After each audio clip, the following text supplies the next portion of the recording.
Hey everybody, it's Thursday, January 11th, 2024. We've got Robert Strong, the founder of Pretty Thai Sauces and Spices out of Austin, Texas. Let's jump right in and listen to Robert's story. Yeah, I am Robert E. Strong Jr. I am the CEO and founder of Pretty Thai Specialty Sauces and Spices. We're located in Austin, Texas. We were founded technically in 2012, 13 as a food truck. We used to be Pretty Thai for a white guy. That was our initial founding, and then we pivoted to a CPG company in about 2015. I love the food truck converted over to a CPG brand. So talk to me about that conversion, and when was your light bulb moment when you're working that food truck and realized whether it be the reach that you could get, the expanded markets, the low overhead, what were the driving factors for that conversion? Yeah, so fast forward, my career, military, moved to Texas, ended up going to culinary school, start the food truck, met my wife on a food truck, and had the idea for a Pretty Thai for a white guy, and she went along with it. And we started off at a really busy bar in South Austin, and we were serving traditional, authentic Thai with pad Thai and green curries, and then we started doing our fusion. And we created one of the dishes we created was this sweet chili fried chicken dish, and we created this sweet chili sauce, and we started getting a lot of people being like, wow, this is amazing. This is amazing. Like, can I buy this? And, our whole goal was to open a restaurant eventually. It was never coming from culinary school. I never even thought about, I didn't know what CPG was. But people started asking us that. And it was one day we were traveling back between San Antonio, visiting my wife's family. And I said, man, I think we could bottle this and sell it, not realizing how difficult that was, night and day from the restaurant side of the world. But we were just, at the time we were just the two of us. We had no kids, we had dogs, but we're working in a busy bar. We're out till 2, 3, 4 in the morning with a bunch of drunk people, and that wasn't my world anymore. I'm over 30 years old now at that point in time, and I wasn't looking to be out till 4 in the morning with a bunch of drunk people, hitting on me and throwing up in front of our food truck, and just wasn't the life for us. So we saw this as a potential change and more long-term potential versus the food truck and the restaurant side of it.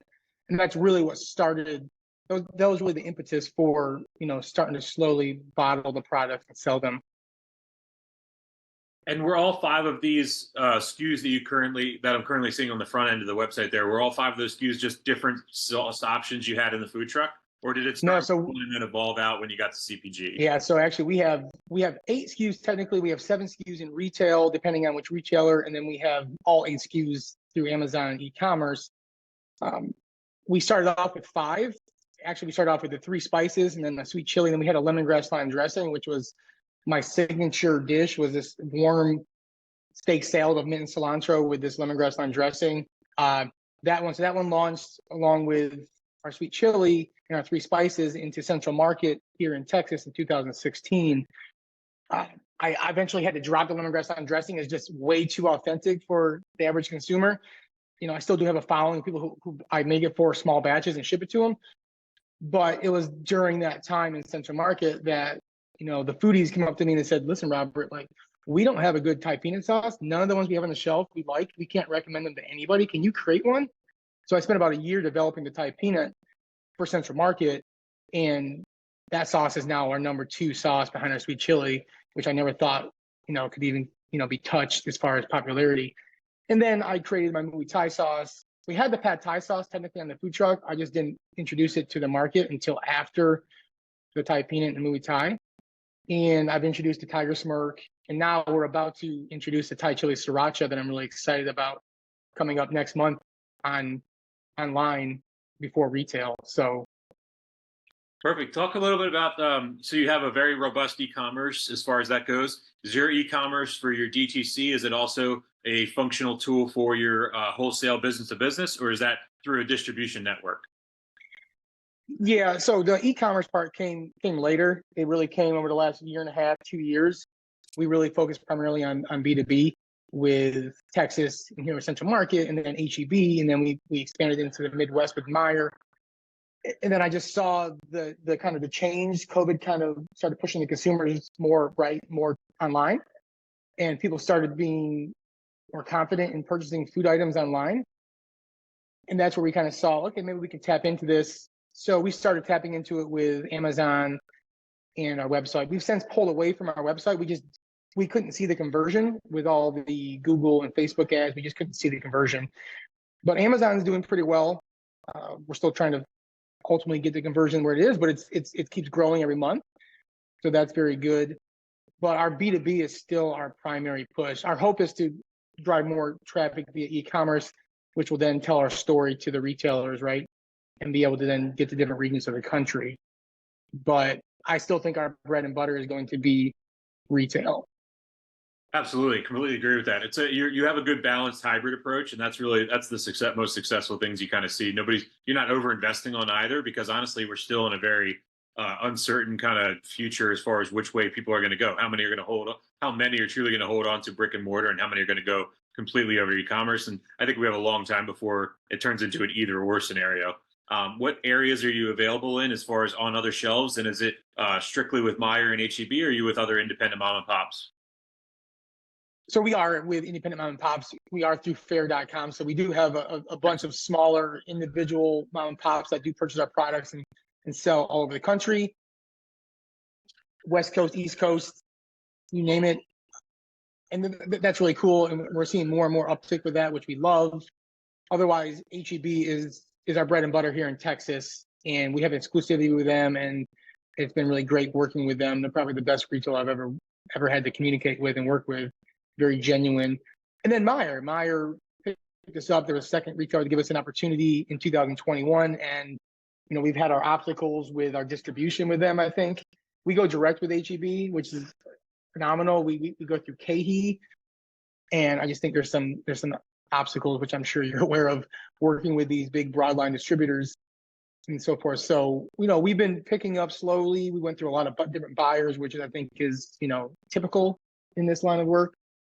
But otherwise, we just keep getting rejected by other retailers, which I'm trying to get past, right? The Publixes of the world, the last 2 years in a row, Fresh Market, Sprouts, West Coast. We were going after West Coast really hard this last year because we see that as our number one target demographic.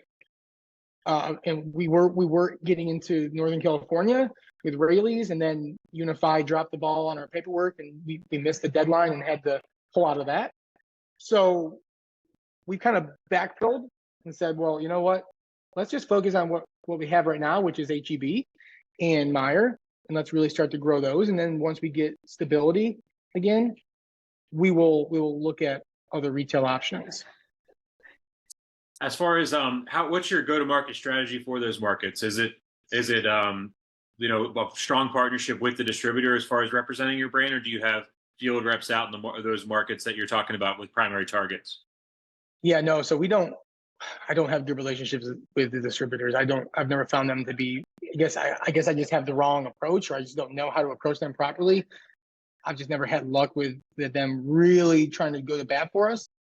So, we've had brokers, right? But I know brokers are limited in what they actually do. We don't have individual sales reps. The goal would be to pick those up once we do start getting traction in these other retail accounts. Our primary go-to-market strategy is to just work directly with the retailer with the trade spend promotion plans that they prefer, like Publix, buy one, get ones, and so forth. They're really trying to drive trial at the shelf, because if people buy our product and try it, we have a very high conversion rate, a high loyalty rate, at least here in HEB.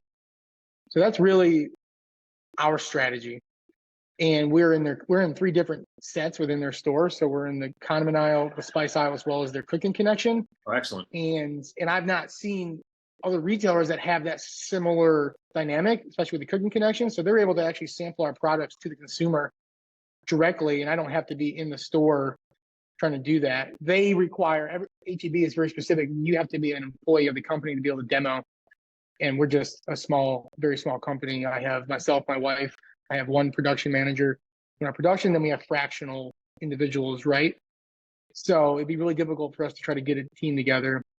And that's, if a really solid group of sampling, demo people, because that's the biggest, I think, hurdle for us and a lot of small CPG companies that rely on trial, is finding companies that are affordable, but good, dependable, that you can do this with, because it's so difficult to find that. And I think one of the biggest things is during COVID, a lot of those businesses really had no other option because they were small LLCs. They had all 1099 people. They didn't qualify sometimes for those certain funding things. And I feared that when that was happening on the other end of COVID, are these guys going to be able to survive? The promotional agencies and things like that are on the ground. And I think that was really tough for them, being when all the bars and restaurants closed. A lot of us could pivot in different other ways, but pretty much when your whole job was to be face-to-face sampling and hand-to-hand kind of sales, that got eliminated really fast in certain areas. So I don't, speak every area is different, but I think that some areas those guys had trouble rebounding. So Yeah, for sure. For sure. It's still a hard piece for us figuring that out because for some reason, the typical trade spend promotions that we're doing at the shelf with Meyer isn't converting the same way as, say, the way it does in HEB. And that's probably because of the additional support HEB. And then, again, our customer loyalty numbers are crazy. So we're doing our velocities at HEB with our top 2 SKUs are about 8 times what they are at Meyer. Yep. So, No, that's definitely sampling, especially for a product that sometimes can be commoditized. You know what I mean? It's not something that, it's similar to when you get into the bigger parts of the beers where it's the Bud Light, Miller Lite, Coors Light. Sometimes condiments and different things like that in different areas are being placed in. It's overlooked. It's a price point driven factor, not a taste driven factor. And it's kind of, it's one of those things that's it's a challenge for, I was talking with a couple weeks ago, a Pittsburgh pickle company, and talking about their strategies because of the same thing, where you don't want to just be sitting in the aisle with all the other pickles and be the afterthought. You're trying to find a way to build your brand, build your story, be able to tote on the shelf, and that's something where that is a challenge for a lot of brands. Unless you're being sampled and pushed and worked with next side by side with your retailer, it's hard to stand out on the shelf. And that little piece of billboard opportunity you have is tough to get sometimes. it is, and as a small, bootstrap company, right? It's difficult. You really need that support from the retailer side and the distributor side, ideally, but the retailer side to get that extra push because they know what works in their stores, right? Like they're the experts at that, and you're not. But it's really hard to get that feedback. It's really hard to get that feedback from retailers. I just have found that they just kind of dial out. They're just like, no, we're not here. Like just send us your promotions and we'll go from there. Because Go ahead. Yep, you're good. the cost of doing all the other things is just so prohibitive, and you got to try to find, just like on the e-commerce side, we weren't seeing the ROI on our ad spend. It's, will we get the ROI we need if we do some of these extra things at the shelf, and are we going to get the result we want, which is people to pick up the product, try it, and that's not a guarantee. No, and that's something, that's one of the reasons I also was asking about the independent mom and pops, because I can imagine your brand can have its challenges standing out on the shelf and getting lost in the mix and that type of stuff. So I was wondering, as far as your strategy, it makes sense. You have the best ROI where it's being hand sold. And I think that, are you seeing through Fair a lot of independent grocery and let's say health food places or gift shops and novelty starting to bring in your product as well now, or is that still an area that's not? Is it just specifically in the grocery area? Because Fair's a fantastic platform. I think it's a combination of all the above. Not so many nutritional stores, but small little mom and pop bodegas. Not your medium sized or small grocery stores. In my opinion, I think it's just small specialty shops are picking them up, which is great. We're getting across spectrum there. But yeah, I feel like it's something, we got into Fair because we thought it was going to be more hands-off-ish, and then they're like, well, if you really want to sell, you got to go out and you start. And I'm like, I don't have time. I'm literally producing. I'm here right now in my kitchen. I got one person in there, and we're filling Thai peanut sauce, right, with a little, tabletop gear pump filler, 8 bottles a minute. We do everything, in 50-gallon kettles. We do everything, small batch, scratch, minimally processed, unless you count cooking, processing. So it's so tough to do all those aspects of it. But yeah.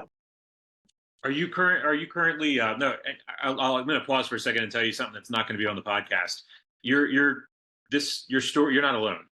You know what I mean? Like this is perfect, and this is the type of stuff that people listen to this because they want to know what's really behind the scenes, and they want that raw, authentic piece where it's like, yeah, I can have the greatest website in the world, but I'm still grinding it out with everybody else. And that's I want to pause for 1 second to like just say like you're right on, you're spot on that. So I also want you to know I want to have a separate conversation with you. I just wanted to stop you as well. There's some ways that I think I can help you out professionally. So after this, we'll set up another meeting offline as well. For those independent mom and pops and stuff through Fair, do you find that are you getting? My personal question, I guess, would be for yours. I also see you as an opportunity of standing out. Are you seeing butcher shops and delis and stuff like that now that you're on Fair? Are they being able to see you and bringing you in? I do notice a few. There are a few that are picking us up, and I've seen them post a picture, and I've seen the placement where it's right next to the the meat section, which is great because that's really what I've always wanted. I come in, and even with HEB, and they've been great, and they've put us in certain areas and done a lot, but there's so many restrictions when it comes to these larger retailers and what they can do, and they can't be as flexible. And I come in and say, listen, our differential advantage besides our product and how clean it is and how versatile it is the versatility, is that it's made by chefs, and that we can give you 100 to 1,000 different ways of using it, and pairing it with multitude of different products across grocery to the meat department to dairy, you name it. And it's just like, as soon as you start having that conversation, it's just like, boop. No. Here, just give me your trade spend. You want to do $1 off? You want to do? And it's like, I want to give the consumer a real idea of what they can do with the product, and we can't get that to them. If we can't get them to taste it, they've got to at least be inspired to like, wow, I can do that with it. Oh my God, yeah. Absolutely. Are you also in currently in have a food service version of your product, or is it in talks? So that's a sore subject. Yeah. So obviously we created the products coming from Culinary School. We created them a chef-driven standpoint, right? They are restaurant quality. They're very versatile.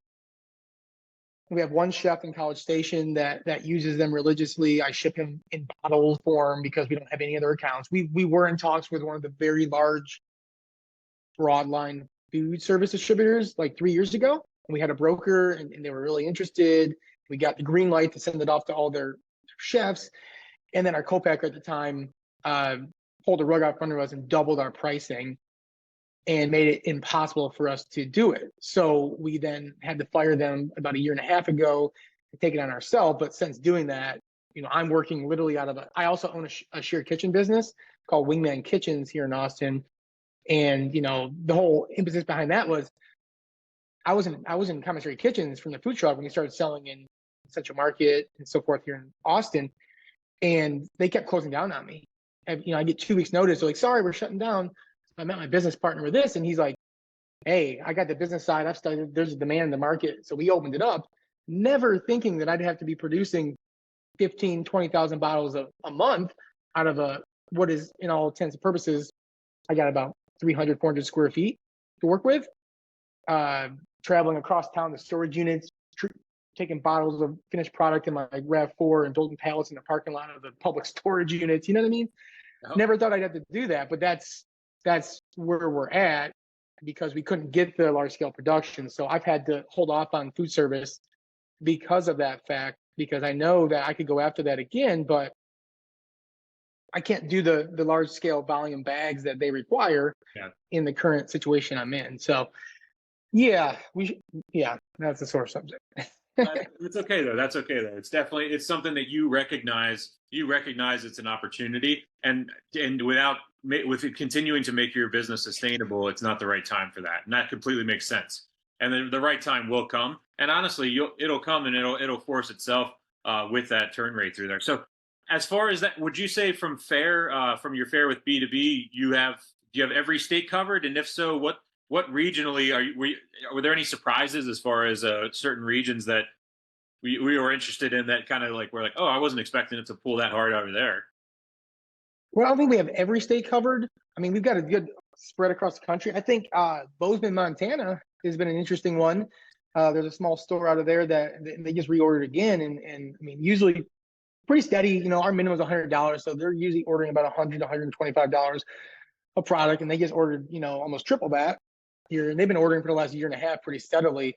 So we're seeing a lot of repeat purchasing, right? We're seeing new ones come in, but we're seeing a lot of repeat, which is great because it says the product's selling. And that's the biggest story you have to sell to the larger retailers is, hey, when people buy it, they're going to rebuy it. And that's what we're seeing at the smallest level. Excellent. Now tell me a little bit about your story. Walk me through, aside from current life, take me back to Pretty Tie for a White Guy. And then take me back to 18-year-old Robert to the food truck. How did life get you there? Yeah, interesting. So I grew up in Western New York, near Buffalo, New York, a small town called Cuba, New York. And after high school, I decided to go to Ithaca College in Ithaca, New York, Ithaca Cornell. And I studied history. I was going to be a history teacher. I ended up switching to history only. I loved it. Dates, numbers, all that stuff just kind of stick in my head. And I was there in 1999 to 2003. And obviously I was there three and a half hours from New York City on September 11th, 2001, when 9/11 happened. And I remember exactly where I was. I was sitting on my little pleather couch in my apartment, eating a bowl of cereal and just watching this and thinking, is this a movie? It was something about that I had previous family members that were in the military, but not anything extensive, but it just something that triggered in my brain that I just said, I need to do something. So I tried to go ROTC to Cornell, but I was too late already. I was already in my end of my third year. So I ended up joining the Air Force after college and going into signals intelligence, and ended up being stationed in Hawaii after going through schooling in Texas. And I did that for about 3.5, 4 years. And then I was given an opportunity for a position with the National Ground Intelligence. I worked for NSA out in Hawaii, and I was given a job working for the National Ground Intelligence Center in Charlottesville, Virginia. And I was the all-source human, analyst for the counter ID targeting program, which, our specific role was to support the men and women on the ground fighting the war, and go after individuals that were trying to attack them and kill them with improvised explosive devices. So I ended up deploying in 2008 to Fallujah. I was in support of the 1st and 2nd Marine Intel Battalions at Camp Fallujah. And then I went back stateside after that 9-10 month deployment. And then in 2010, I went back over in support of the Navy SEALs. So I was in support of Navy SEALs teams 3 and 5. I was their lead targeting analyst for the entire Fallujah Belt region. And I was the subject matter expert. And I had that was a really great experience. When you're over there, you always want to get back. But when you think about it, you're like, I was getting a chance to work with some of the most elite individuals in the world, the most alpha of the alpha individuals in the world. And it just kind of changed my perception on things, on life. I already knew we had it good here, but I didn't really realize how good we had it until you spend 2 years over in the desert and really see how bad the people can have it. So it was during that time, that second deployment, I actually went to Thailand on a mid-tour, and I just was blown away. Growing up in meat and potatoes land in Western New York, I never had cilantro until I was in Hawaii when I was, 22 years old. So I just fell in love with the food, the culture. I came back and I left my career there. I didn't want to go to Afghanistan and learn a whole new AOR. So I decided I ended up moving to Austin to go to journalism school. I wanted to be a NFL sideline reporter for the NFL Network or for ESPN. So I did 1 semester of journalism school at UT, and it was Top Chef Texas was playing here at that time on Bravo. And I remember seeing a commercial for Le Cordon Bleu Culinary School, and I was like, God, I'm really good at writing. I love sports, but I hate writing. I hate it. But I love cooking. I was doing all this stuff. So I just went to do a tour, and like literally a tour, I was getting goosebumps. I'm like, oh, this is what I got to do. So I dropped out of UT right after that and went to culinary school. And it was during time at culinary school that I had the idea. I was just cooking in my kitchen on East Riverside Drive, and I just started Pretty Tie for a White Guy. And I was like, holy shit, that's a cool name. I started telling random strangers on the street, I'm like, I'm gonna open a food truck called Pretty Tie for a White Guy. I was working at a really high-end Japanese restaurant here in town, and I was telling all the people there, and they're like, okay, well, slow down, it's not that deep. I'm like, okay.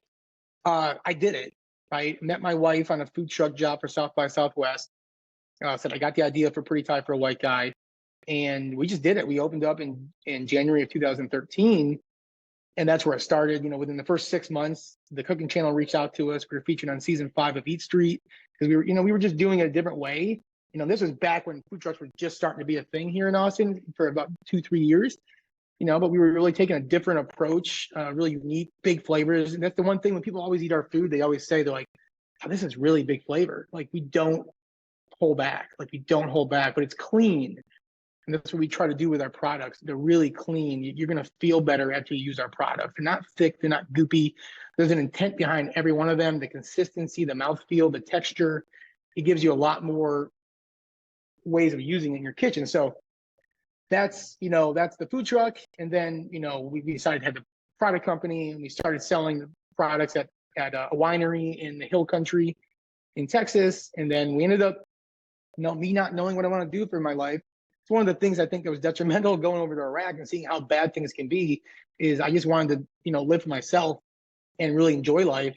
So I'm a golfer, and my wife always wanted to go to California. So, 2015, we actually picked up and moved to Southern California, and I went to golf school, and she was working at a restaurant, and we started selling our products at the farmer's market in Temecula and Murrieta, Southern California. And it was fun, but we saw, we missed Texas, we missed HEB, we missed, we didn't miss the food truck, to be honest, but we missed Texas. So we came back, we started immediately selling back at the farmer's market. We were doing brunch on the weekends and selling the products. And one of the grocery manager for North Lamar Central Market, his wife and mother-in-law were eating our food from our food truck every weekend. And then she noticed we had products, and she's like, you have products? And I was like, yeah. She's like, well, my husband's the grocery manager at Central Market. Here's his information. You should reach out. And I did. And we did a whole sampling with the whole foodie team. And they're like, wow, Robert, these are like the best products we've seen come through here in like 10 years. Like, we love this. So they championed for us and got us into both Austin locations, and I'm stocking the shelves, and it's July of 2016. I remember coming home it was my birthday. I remember coming home in our little apartment off of 35, and my wife looks at me and she says, Robert, I'm pregnant. And I was like, okay, well, I'm glad we're in retail stores now. And then, life kind of, we got handed some really rough news that there was going to be some issues with our son. And this is 12 weeks into the pregnancy. And then January of that year, knowing this was happening, my son had several heart defects that we were going to have to face. We got greenlit into all 10 Central Market stores. And because we were selling well in the 2 Austin, they felt comfortable putting us in all 10 stores. So we're getting excited, but we're worrying because, our son is being born. We're told that, everything's gonna be fine. It'll be difficult, but you guys can deal with it. And Palmer was born April 1st of 2017. Sorry, I get emotional sometimes talking about this, but depends. He was born April 1st, 2017. And they found 2 more difficult, troublesome heart defects that they couldn't see in utero.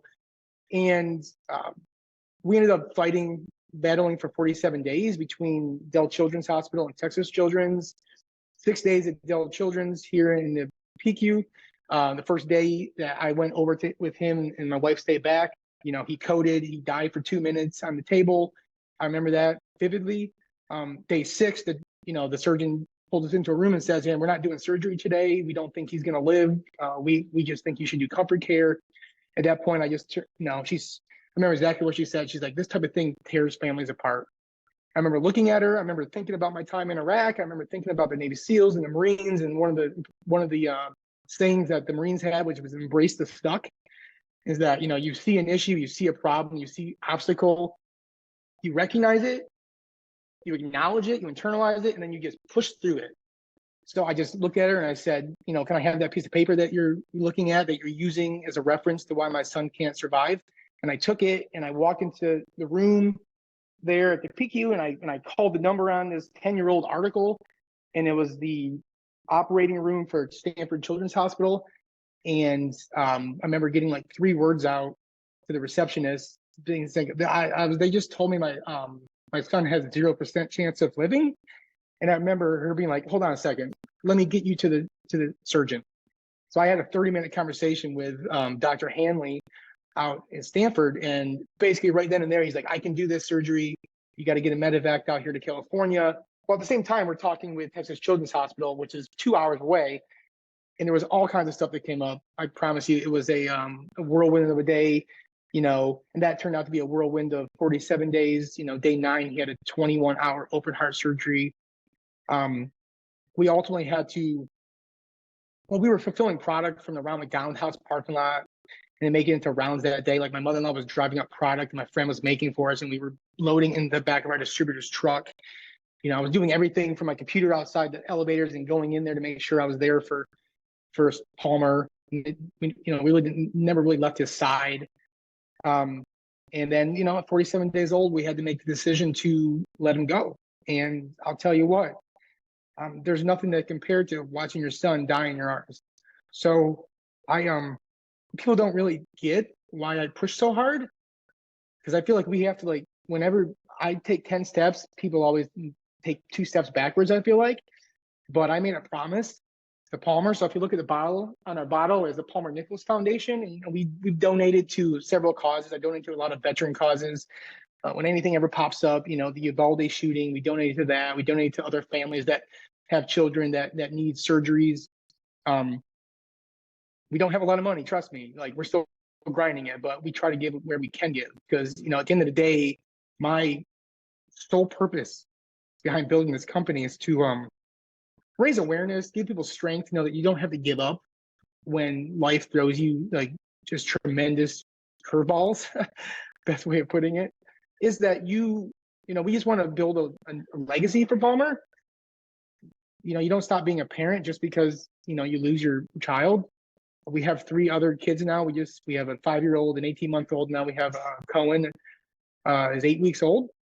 But it's just something that stuck with me. The promises I made to Palmer in those rooms, to say that I was going to see this through. I was going to build this in his name. I was going to build a legacy, and that through this, we'll put good into the world. And that's truly what we want to do. It starts with the food. We're foodies. We want to give you a truly quality product, no compromise. We're not cutting corners. We do it the right way, by hand. It's hard as hell, but I have a reason behind it. And it changed drastically. And that's why I do what I do every day. And when I think about the obstacles, it pisses me off that people would know that we went through this and think, oh, you haven't went through enough yet. We need to jump through a few more hoops for us, Robert. I'm like, nah, we've got the product. It's better than the products that are currently in those sets. We've got the product, we've got the passion, and we've got a different purpose than I guarantee 90% of the companies out there have. So just stop throwing these curveballs or putting these barriers up in front of us and start just working with us. So that's me, my frustrations. But we really give a damn. We care. We won't compromise on our principles. I'd rather be a small local company than to work with people that I don't believe care about us, that don't have the same principles as we do. So, yeah, that's really what's gotten us through to this point. And it's been a crazy road for the last 6 years since that happened to get where we are now. And H-E-B was the first real big retailer to actually say, we see you, we recognize what you're doing, and we want to be a part of it. Absolutely, Robert. I'm not going to underestimate anything. You're speaking to another father, and thank you for continuing to move on and continue to move forward and taking him with you. A lot of father to father, some people that does break them. And but you found a way to make that a celebration. And you looking for a way to grow your business, reach new customers, and increase your sales? If so, you need the Freemind Group, founded in 2008 and a provider of creative and strategic solutions for the food and beverage industry. Whether you need branding, marketing, product development, or innovation, the Freemind Group can help you achieve your goals and unleash your potential. Visit our website at thefreemindgroup.com and get a free consultation today. Thank you for listening. See you next time.